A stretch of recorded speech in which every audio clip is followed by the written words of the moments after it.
ঝুঁকিপূর্ণ হয়ে উঠছে ব্রাহ্মণবাড়িয়ার সরাইলে তিতাস নদীর উপর নির্মিত শাহবাজপুর সেতু।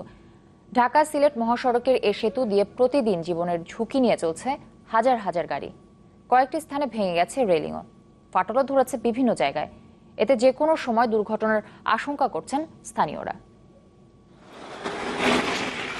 ভেঙে গেছে রেলিং, ফাটলও দেখা দিয়েছে বেশ কিছু জায়গায়। ব্রাহ্মণবাড়িয়ায় তিতাস নদীর উপর শাহবাজপুর সেতুর চিত্র এটি। এবছরের শুরুর দিকে সেতুটির মাঝের স্প্যানের গার্ডারে ফাটল দেখা দেয়। পরে যাতায়াতের জন্য 200 ফুটের একটি বেইলি ব্রিজ তৈরি করা হয়, তবে এটিও ঝুঁকিপূর্ণ। ব্রিজটা একটা ভয়াবহ একটা আকার ধারণ করছে, গাড়ি চলাচলে খুব রিস্কের উপর মানুষ পারাপার হচ্ছে।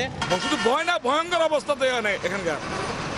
এখানে যে পরিস্থিতি দেখতে নিজেরা সরজমে দেখেন, দেখার মধ্যে কেউ নাই তো দেশে।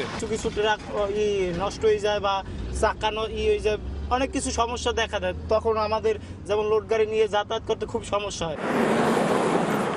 এলাকাবাসীর দাবি, এরপরও ঝুঁকি নেই ক্ষমতার দ্বিগুণ মালামাল নিয়ে চলাচল করছে হাজারো পরিবহন। আশঙ্কা, সেতুটি ভেঙে ঘটতে পারে প্রাণহানির মতো ঘটনা।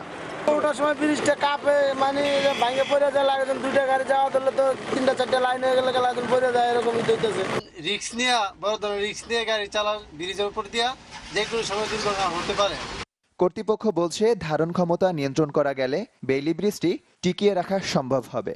যে পরিমাণ লোড গাড়ি যাওয়ার কথা তার দ্বিগুণ পরিমাণ লোড নিয়ে ট্রাকগুলো চলাচল করছে, যার ফলে এই বেইলি ব্রিজের পার্টসগুলো মাঝে মাঝে আমাদের চেঞ্জ করতে হচ্ছে। 2 বছরের মধ্যে আমরা আশা করি এটা শেষ করতে পারবো, তবে 2 বছর পর্যন্ত পুরাতন ব্রিজটাকে টিকিয়ে রাখতে হবে। নতুন ব্রিজ ওপেন হওয়ার পরে পুরাতন ব্রিজটার পুনর্বাসনের কাজ চলবে।